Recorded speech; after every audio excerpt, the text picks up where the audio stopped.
Bismillahirrahmanirrahim. Assalamualaikum warahmatullahi wabarakatuh.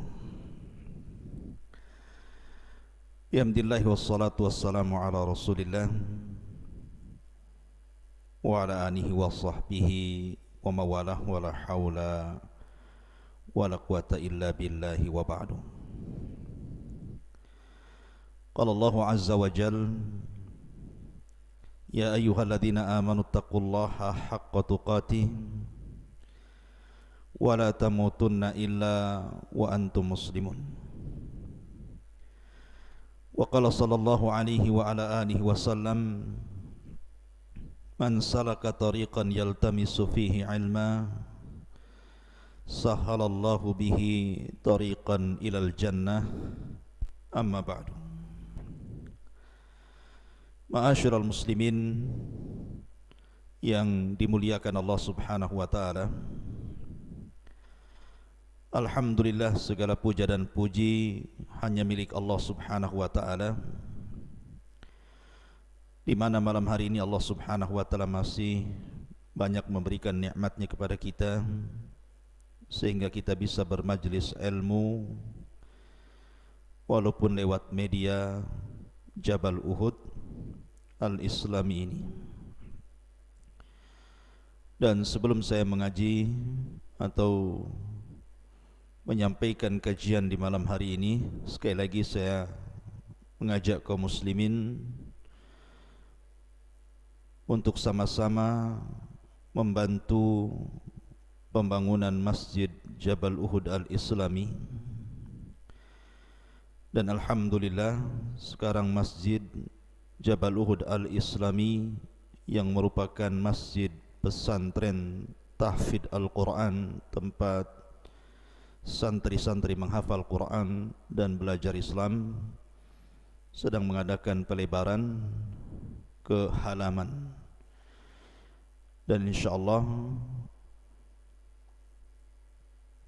pembangunan sekarang sudah tahap pengecoran, sehingga masih memerlukan biaya yang cukup banyak, sementara waktu masuknya santri-santri baru yang cukup banyak sebentar lagi. Maka selalu saya mengajak kaum muslimin untuk ikut menginvestasikan hartanya untuk akhirat. Nabi SAW bersabda dalam sebuah hadis, "Ma naqasa min mali sadaqah." Tidak mungkin berkurang harta yang disedekahkan. Maka malam ini kita akan membahas tentang sejarah masjid dari zaman ke zaman, sejak zaman Adam sampai hari ini. Ma'asyiral muslimin yang dimuliakan Allah Subhanahu wa taala, kita tahu bahwa masjid ini tempat yang sangat mulia di permukaan bumi. Dan itu berdasarkan hadis Nabi SAW ketika Nabi ditanya oleh sahabatnya tentang tempat yang paling mulia yang ada di bumi ini. Dan hadis ini terdapat dalam Sahih At-Targhib dari Zubair ibn Mut'im radhiyallahu an. Seseorang bertanya kepada Nabi sallallahu alaihi wasallam, "Ya Rasulullah, ayyu al-buldani ahabbu ilallah?" Rasul, tempat yang mana di bumi ini yang lebih dicintai Allah Subhanahu wa taala? Wa ayyu al-buldani abghadu ilallah, dan tempat mana di permukaan bumi yang paling dibenci Allah Subhanahu wa taala?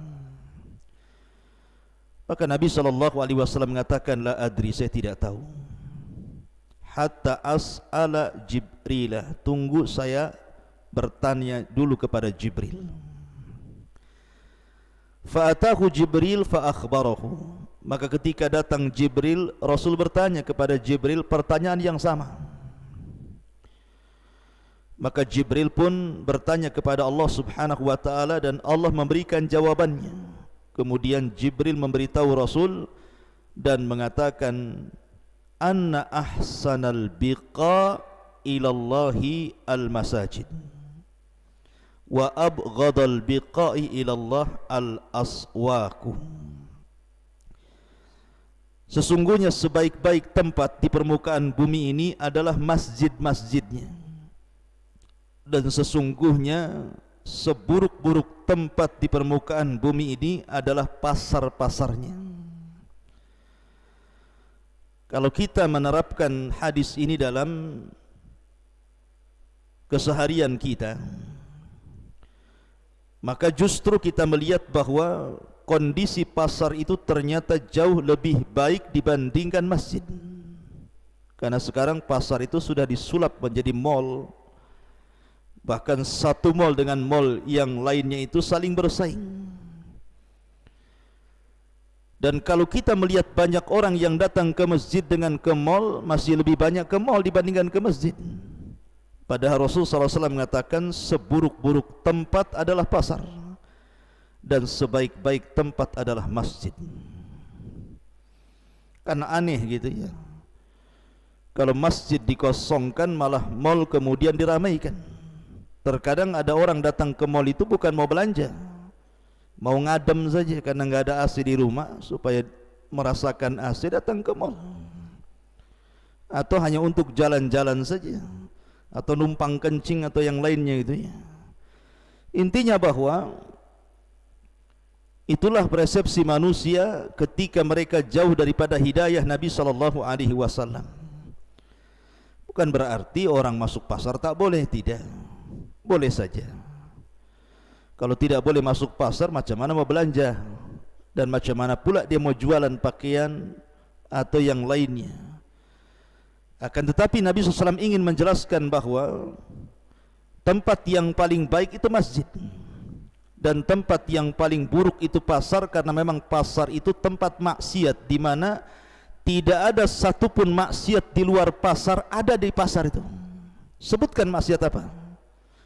Orang datang ke dukun ada di pasar, orang tempel jimat ada di pasar, orang yang menampakkan aurat ada di pasar, orang yang sumpah-sumpah palsu ada di pasar, orang yang bertengkar, berdusta, menggibah, semua di pasar. Makanya kenapa kemudian mulai dari dosa syirik sampai dosa yang paling rendah lengkap di pasar. Itu yang menjadikan kemudian pasar itu seburuk-buruk tempat. Sementara masjid itu sebaik-baik tempat. Dan ingat, masjid itu adalah rumah sakit. Kalau rumah sakit yang ma'ruf kita kenal hari ini, itu hanya bisa mengobati penyakit badan saja. Tetapi tidak ada satupun rumah sakit ataupun dokter di dunia ini yang bisa mengobati penyakit hati. Tidak ada ceritanya dokter mengobati penyakit hati. Bagaimana caranya? Tidak bisa. Hati itu tidak bisa dioperasi. Kalau hati dioperasi bisa mati orang. Sehingga yang bisa mengobati penyakit hati itu hanyalah masjid. Masjid inilah tempat mustashfa limaradil qulub, tempat rumah sakit bagi anda yang terserang penyakit-penyakit hati. Kalau ingin sembuh datang ke masjid, karena masjid ini nur, cahaya. Ingat, masjid ini cahaya, tempat orang solat. Bukankah Rasul yang mengatakan as-salatu nur, solat itu cahaya, dan tempat solat itu di masjid. Dan ketenangan itu ada di masjid. Nabi yang mengatakan seperti itu, majtama'a qaumun fi baitin min buyutillah yatsluna kitaballah wa yatadarasunahu bainahum illa nazalat alaihimus sakinah wa ghasyiyatuhumur rahmah wa haffathumul malaikah wa dzakarallahu fi man indah. Tidaklah berkumpul sebuah kaum di salah satu masjid daripada masjid-masjid Allah, dibacakan Al-Quran di situ, dipelajari hadis Nabi SAW di situ, kemudian kita duduk di situ mendengarkannya, maka akan disebar ketenangan. Ala bidzikrillahi tatmainnul qulub. Dengan zikir kepada Allah, mengingat Allah itu tenang hati kita. Disebar padanya rahmat. Bahkan para malaikat akan datang menaungi kita, mengepakkan sayapnya, memintakan ampun akan dosa-dosa kita. Kumu maghfuran lakum qad buddilat sayyi'atikumul hasanat. Bahkan kita akan disebut-sebut namanya, dipuji oleh Allah Azza wa Jalla di depan para malaikatnya di atas langit sana. Jadi masjid ini salah satu fungsinya adalah untuk mengobati penyakit hati. Kalau anda mencari penyakit, mencari pengobatan, mencari tempat untuk mengobati penyakit hati anda, datang ke masjid. Hanya itu caranya. Ma'asyiral muslimin yang dimuliakan Allah Azza wa Jalla. Dan banyak lagi faedah tentang masjid, nanti belakangan saya jelaskan tentang faedah-faedahnya. Saya ingin menjelaskan dari sisi sejarah dulu. Ma'asyiral muslimin yang dimuliakan Allah Subhanahu wa taala. Dalam sebuah hadis Abi Dzar Al-Ghifari radhiyallahu an.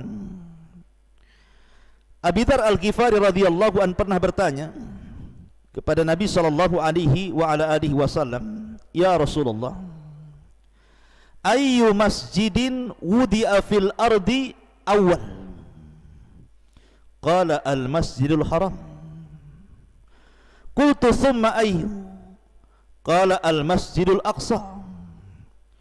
Qultu kam bainahuma? Qala arba'una sanatan. Dalam hadis yang sahih, Nabi SAW bersabda dari Abi Dzar Al-Ghifari. Abi Dzar ini bertanya kepada Rasul, masjid yang pertama kali tegak di permukaan bumi itu masjid apa? Maka Nabi SAW menjawab, Masjidil Haram. Itulah masjid yang pertama kali ada di alam semesta ini. Kemudian masjid apa lagi wahai Rasul? Kata Nabi SAW, Masjidil Aqsa.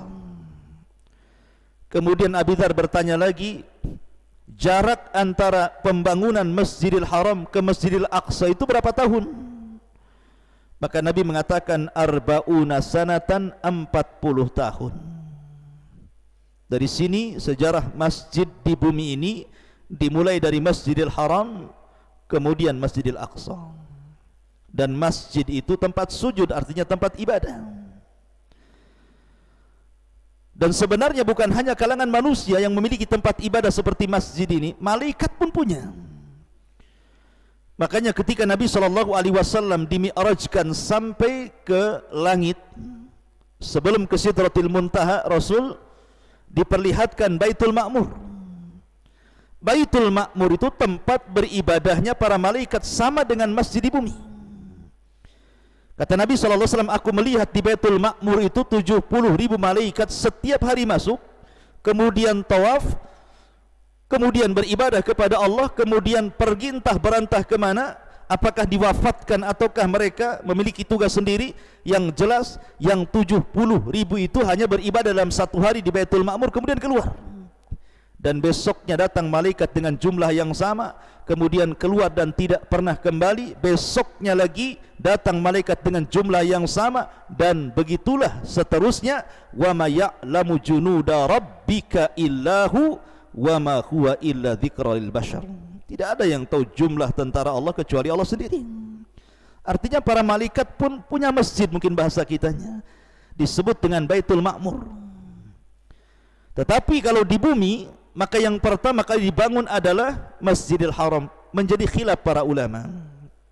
Menjadi khilaf para ulama karena ada yang disepakati. Artinya begini, saya buat dua perkara.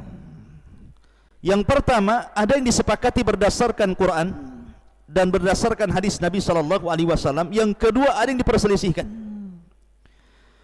Yang disepakati berdasarkan nas Al-Quran, yang membangun Masjidil Haram adalah Ibrahim. Itu yang disepakati karena berdasarkan Al-Quran masalahnya. Allah Subhanahu wa taala berfirman, wa id yarfa'u Ibrahimul qawa'ida minal baiti wa Ismail. Dan ingatlah ketika Ibrahim meninggikan Baitullah Al-Haram dengan putranya Ismail. Dari ayat ini bahwa Ibrahimlah yang pertama kali membangun Masjidil Haram berdasarkan nas Quran. Adapun tentang Masjidil Aqsa, diisyaratkan kepada hadis Nabi SAW tentang Nabi Allah Sulaiman alaihi salatu wassalam, di mana ketika Nabi Sulaiman alaihi salatu wassalam membangun Masjidil Aqsa, Nabi Sulaiman meminta kepada Allah 3 perkara. Dan itu berdasarkan riwayat An-Nasa'i, Ibnu Majah dari Abdullah ibn Amr ibn As dari Nabi sallallahu alaihi wasallam, "Lamma faragha Sulaiman ibn Dawud min bina'i Baitil Maqdis sa'alallaha thalathan." Ketika Sulaiman alaihi salatu wassalam selesai membangun Masjidil Aqsa, maka dia pun meminta kepada Allah 3 perkara.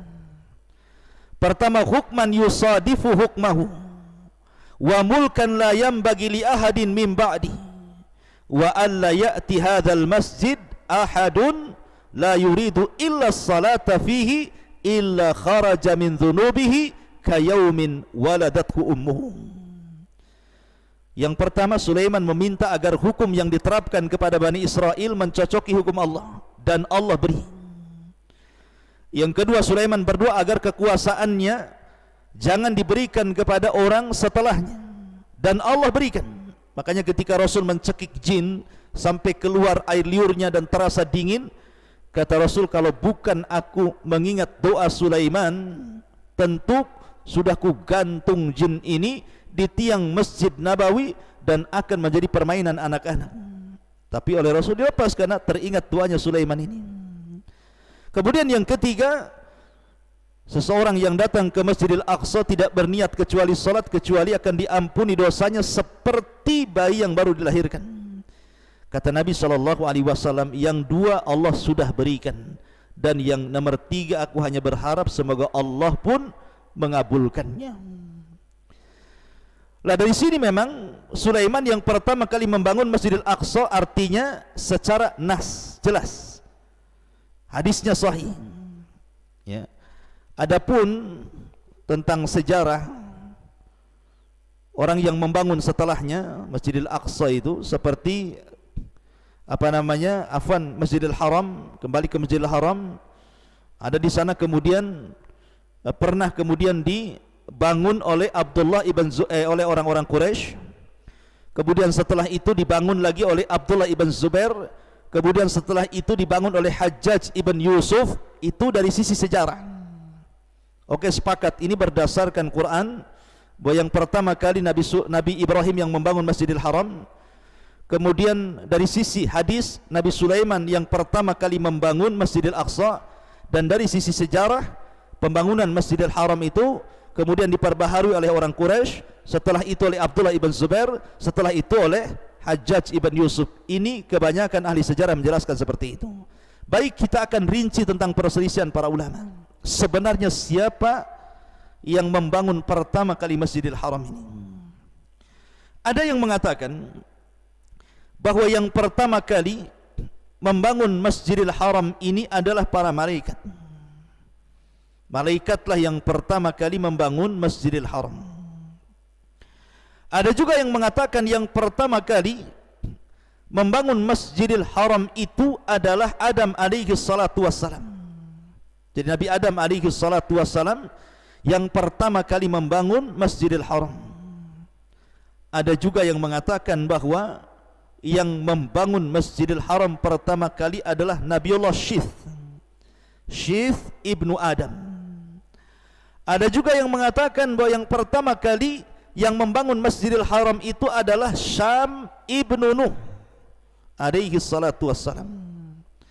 Putra Nuh alaihi salatu wassalam, Syam ibnu Nuh. Ini terjadi ittirab, perselisihan yang banyak di kalangan para ulama, walaupun mereka mengerucut kepada 2 pendapat. Ada yang mengatakan malaikat, ada yang mengatakan Adam. Yang pertama kali membangun Masjidil Haram. Kemudian 40 tahun setelahnya Nabi Adam alaihi salatu wassalam membangun Masjidil Aqsa. Dari sini kita dapat pahami bahwa Ibrahim dan juga Sulaiman bukan membangun dari asasnya, bukan dari pondasinya, tetapi pondasinya sudah ada, mereka hanya meninggikannya saja. Baik yang berpendapat yang pertama kali membangun malaikat, atau yang berpendapat yang pertama kali membangun Nabi Adam, maknanya bahwa Ibrahim itu hanya sekedar meninggikan, bukan membangun dari awal. Sebagaimana juga Sulaiman bukan membangun dari awal, tetapi hanya mendirikan saja yang sudah ada sebelumnya pondasinya. Itulah cara menjama dalil yang disebutkan oleh para ulama. Ma'asyiral muslimin yang dimuliakan Allah Subhanahu wa taala, disebutkan oleh Al-Imam Al-Hafidh Ibnu Hajar dalam kitab Fathul Bari, dalam kitab Ahaditsil Anbiya, bab kitab Ahaditsil Anbiya. Dalam kitab Fathul Bari, apa kata Imam Ibnu Hajar? Inna awwala man assasal masjidal aqsa Adamu alaihi salam, wa qila al malaikatu, wa qila Samu ibni Nuh, wa qila Ya'qub alaihi salam, wa qala kadzalika wa qad wajadtu ma yashhadu wa yu'ayyidu qawla man qala inna Adam alaihi salatu wassalam huwa alladhi assasa kilal masjidaini. Fadzakara Ibnu Hisham fi kitab At-Tijan anna Adam lamma banal Ka'bata amarahu Allahu bis-sayri ila Baitil Maqdis wa an yabnihi fabanahu wa nasaka fihi. Kata Al-Hafidh Ibnu Hajar, dia mengatakan orang yang pertama kali mengasas membangun Masjidil Aqsa dari pondasinya itu adalah Adam. Jadi Adam setelah membangun Masjidil Haram, dia datang ke Palestina, kemudian membangun Masjidil Aqsa 40 tahun setelahnya. Ada juga yang mengatakan malaikat, ada juga yang mengatakan Syam ibnu Nuh, ada juga yang mengatakan Ya'qub alaihi salatu wassalam. Dan dia pun berkata seperti itu. Dan ada juga yang mengatakan, dikuatkan pendapat Al-Hafidh Ibnu Hajar ini sebagaimana yang disebutkan Al-Imam Ibnu Hisham, seorang ahli sejarah, dalam kitabnya At-Tijan, bahwa Adam ketika setelah membangun Ka'bah, Allah perintahkan untuk mengarah ke Baitul Maqdis, kemudian membangun Masjidil Aqsa, kemudian dia membangunnya dan dia pun menyembelih kurban di situ. Maka dari sini ikhwatu fiddin muliakan Allah Azza wa Jal, jelas terjadi khilaf para ulama. Kemudian perkataan yang lain, Al-Imam As-Suyuti dalam syarahnya kepada Sunan An-Nasai mengatakan, anna Adam nafsuhu atau anna Adama nafsahu huwa alladhi wada'al Masjidal Aqsa wa anna bina'a Ibrahim wa Sulaiman tajdidun lima kana assasahu ghairuhuma wa bada'ahu. Kata Imam Suyuti bahwa sesungguhnya Adamlah yang pertama kali meletakkan pondasi Masjidil Aqsa, dan sesungguhnya bangunan Ibrahim dan Sulaiman terhadap Masjidil Aqsa itu hanya sekedar meneruskan apa yang sudah diasas oleh Nabi Adam alaihi salatu wassalam. Kemudian beliau juga menjelaskan persis seperti apa yang dikatakan Al-Hafidh Ibnu Hajar rahimahullahu ta'ala. Kemudian juga Al-Imam Ibnu Jauzi menyebutkan, ketika Nabi SAW menyebutkan arba'una sanatan, jarak pembangunan Masjidil Haram ke Masjidil Aqsa itu 40 tahun, dia mengatakan iskalan. Di sini ada iskal, ada sedikit masalah. Lianna Ibrahim alaihi salam banal Masjidil Haram wa Sulaiman bana Baitil Maqdis wa bainahuma akthar min alfi sana. Kalau seandainya yang pertama kali yang membangun Masjidil Haram itu adalah Ibrahim, kemudian yang pertama kali membangun Masjidil Aqsa adalah Sulaiman, bertentangan dengan hadis ini, karena antara Ibrahim dengan Sulaiman itu 1000 tahun, sementara hadis menyebutkan 40 tahun, jadi nggak ketemu.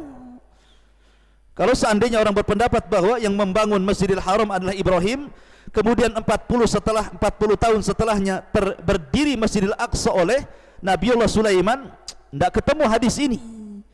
Karena sekali lagi kata beliau Ibnu Jauzi, jarak antara Ibrahim ke Sulaiman itu 1000 tahun. Berarti bukan mereka yang membangun. Maksudnya bukan mereka yang membangun pertama kali, tetapi yang membangun pertama kali, sekali lagi, ada yang mengatakan malaikat, ada yang mengatakan Nabiullah Adam alaihi salatu wassalam, dan yang banyak dirajihkan para ulama adalah Adam alaihi salatu wassalam. Itu yang banyak dikuatkan oleh ahli tafsir dan juga ahli sejarah. Ma'asyiral muslimin yang dimuliakan Allah Azza wa Jalla. Taib, kita akan masuk satu persatu kisahnya.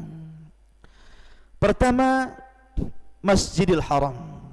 Kita akan sedikit bercerita tentang Masjidil Haram. Ma'asyiral muslimin yang dimuliakan Allah Subhanahu wa taala.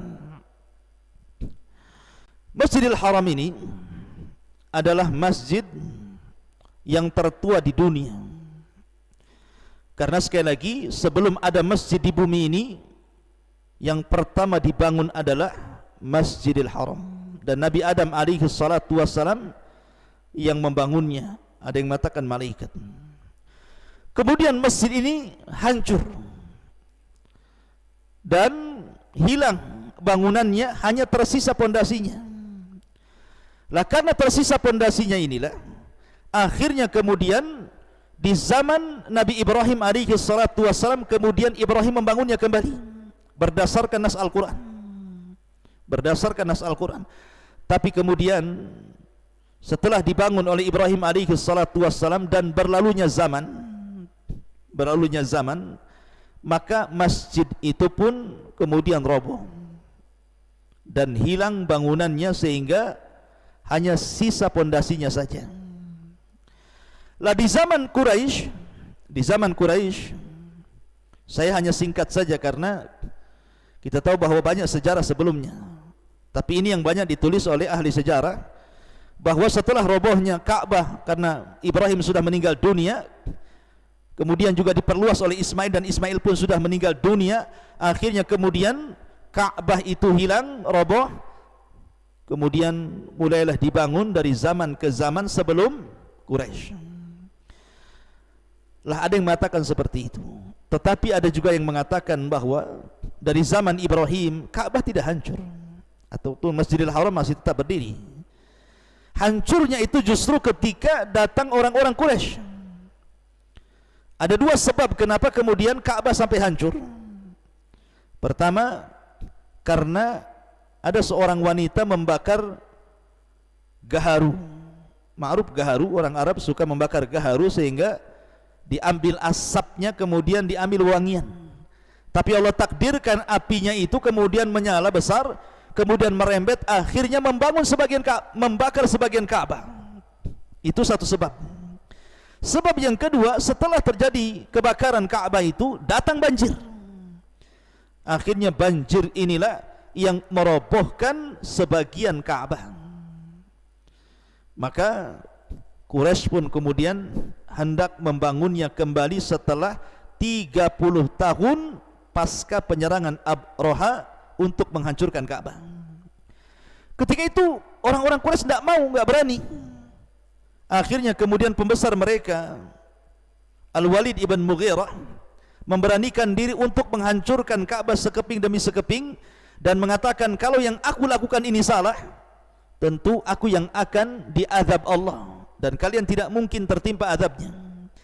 Tapi kalau yang aku lakukan benar, saya yakin tidak akan ada azab bagiku. Mulailah Al-Walid ibn Mughirah menghancurkan Ka'bah. Kemudian setelah tidak terjadi apapun seperti yang terjadi kepada Abroha, maka beranilah orang-orang Quraisy akhirnya merobohkan Ka'bah dan membangun ulang, tetapi tidak seperti bangunan Ibrahim. Tidak seperti bangunan Ibrahim. Kenapa?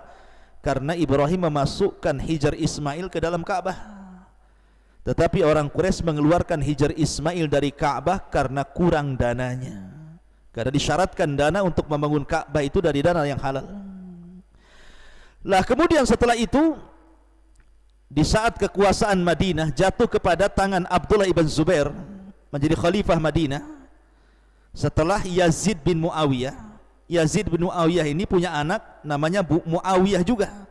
Muawiyah ibn Yazid ibn Muawiyah namanya. Lah karena lemahnya kekuasaan Muawiyah ibn Yazid setelah Yazid itu, akhirnya kemudian banyak kaum muslimin yang melepas baiatnya. Lah ketika banyak kaum muslimin dari berbagai macam negeri melepas baiat kepada Muawiyah ibn Yazid ibn Muawiyah ini, maka dari arah Madinah Abdullah ibn Zubair memproklamirkan diri sebagai khalifah. Subhanallah, sambutan luar biasa. Banyak orang-orang yang datang ke Madinah berbaiat kepada Abdullah ibn Zubair. dan dia sah menjadi khalifah. Lah di zaman Abdullah ibn Zubair inilah akhirnya Ka'bah yang pernah dibangun orang Quraisy dirobohkan, kemudian dibangun kembali persis seperti bangunan Ibrahim. Hijar Ismail masuk. Tapi sayang, ketika penyerangan Hajjaj ibn Yusuf ke Madinah dan juga ke kota Mekah atas perintah Abdul Malik ibn Marwan, dan berhasil membunuh Abdullah ibn Zubair dan banyak kalangan para sahabat, akhirnya Hajjaj ibn Yusuf merobohkan lagi Ka'bah itu. Bayangkan, dirobohkan lagi, kemudian dikembalikan bangunannya seperti bangunan yang pernah dibangun orang Quraisy. Kemudian di zaman Imam Malik rahimahullahu ta'ala, banyak orang yang meminta fatwa kepada Imam Malik untuk merobohkan kembali Ka'bah yang pernah dibangun Hajjaj dan dikembalikan sebagaimana bangunan Abdullah ibn Zubair, kan itu yang benar. Tapi Imam Malik menolaknya, alasannya dia tidak mau Ka'bah itu akan menjadi permainan para khalifah, asyik dibangun dirobohkan dan begitu seterusnya. Maka itulah cerita tentang pembangunan Masjidil Haram, karena bagaimanapun haram tidak mungkin lepas daripada Ka'bah. Mulianya Masjidil Haram itu karena ada Ka'bah di situ. Ma'asyiral muslimin yang dimuliakan Allah Subhanahu wa taala. Dan sampai hari ini Masjidil Haram mengalami peluasan dan peluasan, alhamdulillah biidznillah, semakin luas, semakin banyak menampung kaum muslimin dan semakin indah. Adapun Masjidil Aqsa, sekali lagi, maka Masjidil Aqsa yang membangun pertama kali ada yang mengatakan malaikat, ada yang mengatakan Nabiullah Adam alaihi salatu wassalam. Kemudian setelah Adam alaihi salatu wassalam, Masjidil Aqsa ini hilang, ataupun alias kita katakan roboh gitu ya. Tapi kemudian dihidupkan kembali, dibangun kembali Masjidil Aqsa itu di zaman Nabiullah Sulaiman alaihi salatu wassalam, sebagaimana nas hadis tadi. Kemudian setelah Sulaiman meninggal dunia, terjadi penghancuran Masjidil Aqsa di tangan Bukhtun Nasr. Bahkan orang-orang Yahudi akhirnya ditawan, dibantai, dibunuh dan dibawa ke Babil, Irak. Tapi ketika kemudian Babil diserang oleh kaum Romawi, kemudian dikembalikan lagi orang-orang Yahudi ke Yerusalem, ke Al-Quds, kemudian dibangun kembali Masjidil Aqsa dan terus mengalami pelebaran sampai hari ini. Tapi sayang, orang-orang Yahudi, mereka hendak merobohkan Masjidil Aqsa hanya karena sebuah alasan yang tidak masuk di akal, mencari haikal Sulaiman yang tidak jelas di mana haikal itu berada. Mereka terus mencari. Bayangkan, sudah bertahun-tahun, entah berapa tahun orang Yahudi itu mencari haikal, sampai hari ini enggak ketemu. Jangan-jangan mereka hanya membuat opini saja untuk mencari haikal itu, sebenarnya haikal itu tidak ada, untuk merebut Palestina dari tangan kaum muslimin dan jatuh ke tangan orang-orang Yahudi. Baru setelah Nabi SAW ini, Masjidil Haram dan Masjidil Aqsa, baru setelah di zaman Nabi SAW, Rasul hijrah dari Mekah ke Madinah, maka Nabi SAW pertama kali membangun masjid adalah Masjid Quba. Kemudian 3 hari di Quba, Rasul SAW berangkat ke kota Madinah, maka Rasul pun membangun masjidnya sendiri yang disebut dengan Masjid Nabawi. Kemudian setelah itu ada masjid yang dibangun orang-orang munafik kala itu, namanya Masjid Dirar. Akan tapi Rasul SAW menyuruh untuk menghancurkannya, karena itu masjidnya orang-orang munafik. Lah sejak saat itu maka berkembanglah masjid. Dari kalangan Khulafaur Rasyidin banyak yang membuat masjid di daerah-daerah pembukaan Islam di negeri-negeri. Akhirnya berkembanglah negeri Islam sampai ke seantero dunia, banyak tegak masjid di mana-mana. Sampai hari ini setiap hari ada orang yang membangun masjid. Alhamdulillah, dengan izin Allah Subhanahu wa taala, banyak masjid di mana-mana. Bahkan orang solat cari masjid tidak sulit, tidak seperti zaman dulu. Kalau zaman dulu itu kadang-kadang suara azan pun tidak terdengar, kadang jarak masjid ke masjid yang lainnya jauh. Tapi hari ini subhanallah, suara muazzin itu lantang dari musola, disaut dari masjid, dari satu masjid ke masjid berikutnya. Menara ditinggi-tinggikan menunjukkan dari kejauhan sudah tahu, oh itu masjid kada ada menaranya. Maka Allah mudahkan semuanya. Akan tetapi ma'asyiral muslimin, yang ingin saya jelaskan untuk menutupi kajian ini, bahwa di antara tanda-tanda kiamat, kata Rasul, adalah ketika manusia mulai memperindah masjid tetapi tidak ada penghuninya. Kata Rasul, ma umirtu bitasyidil masajid, aku tadi diperintah untuk memperindah masjid. Karena inti masjid itu bukan dibangun, diperindah, tetapi dimakmurkan. Inti masjid itu. Makanya para ulama mengatakan, bagi sebuah tempat, mungkin bahasa kita ada perumahan, yang di situ ada masjid, berbahagialah Anda. Berbahagialah sebuah tempat yang di situ dibangun masjid. Kenapa? Pertama, berarti daerah di situ penuh dengan cahaya iman dan hidayah. Tapi satu daerah kalau sudah tidak ada masjidnya akan mengalami kegelapan, karena tidak ada tempat untuk mengadu. Tapi kalau sudah ada masjid, ada tempat untuk mengadu, ada tempat untuk solat, ada tempat untuk zikir. Kan di zaman Nabi SAW, masjid itu pertama makanu zikri, tempat orang berzikir dan mentarbiyah para sahabatnya. Dari masjid keluar para mujahidin, dari masjid keluar para fuqaha, dari masjid keluar para muhaddithun, dari masjid keluar para dokter, orang-orang cerdas, para pakar. Di zaman Rasulullah SAW semua di masjid. Lihat Ashabus Suffah di Masjid Nabawi, keluarlah Abu Hurairah. Ma'asyiral muslimin yang dimuliakan Allah Subhanahu wa taala, bahkan masjid itu dijadikan tempat menampung orang-orang susah. Jadi kalau Nabi SAW hendak membantu orang-orang susah, maka Rasul akan membagi-bagikan infak dan sedekah itu dari masjid. Bahkan datang dari mana-mana fuqara wal masakin, kemudian dari masjidlah Nabi SAW menyebarkan infak dan sedekah. Bahkan di zaman Nabi SAW, masjid itu dijadikan tempat ukhuwah, tempat merapatkan hati supaya hati satu mukmin dengan mukmin yang lainnya itu saling bersaudara. Makanya ketika Nabi SAW datang ke kota Madinah, kemudian mempersaudarakan Muhajirin dan Ansar, tempatnya di masjid. Rasul mempersaudarakan kemudian orang-orang Muhajirin, salah satunya Abdurrahman bin Auf dengan Sa'd bin Rabi umpamanya. Itu di masjid, tempat mengokohkan ukhuwah Islamiyah. Dan lebih daripada itu, kekuatan kaum muslimin itu ada di masjid. Terkadang Rasul mengajarkan peperangan itu di masjid, strategis perang itu di masjid.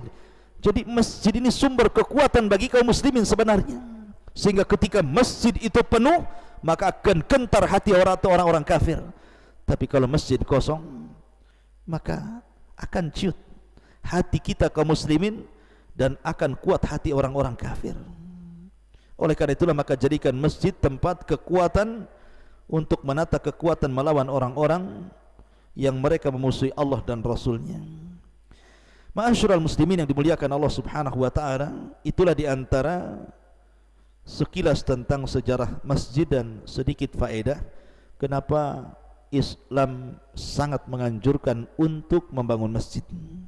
Karena saking mulianya masjid, sampai-sampai Rasul mengatakan, barang siapa yang membangun masjid di bumi, Allah bangunkan satu istana di surga. Saking mulianya masjid, sampai-sampai Nabi SAW menyuruh masuk masjid saja baca doa, keluar masjid saja ada doanya. Saking mulianya masjid, orang masuk masjid saja dianjurkan untuk sholat 2 rakaat, namanya tahiyatul masjid. Saking mulianya masjid, orang yang berjalan ke masjid saja 1 langkah dihapuskan dosa, dan 1 langkah diberikan pahala. Bahkan saking mulianya masjid, Nabi SAW menghabar gembirakan kepada orang-orang yang berjalan di kegelapan di waktu subuh, basyaril masa'ina fi dhalam. Beri kabar gembira kepada orang-orang yang berjalan menuju masjid di kegelapan subuh, fajar, bagi mereka surga. Subhanallah ya. Jadi saking seperti itulah kemuliaan masjid, sehingga banyak adab dan aturan yang Nabi SAW anjurkan kepada kita. Subhanakallah bihamdika, asyhadu an la ilaha illa anta astaghfiruka wa atubu ilaik. Allahu ta'ala alam. Assalamualaikum warahmatullahi wabarakatuh.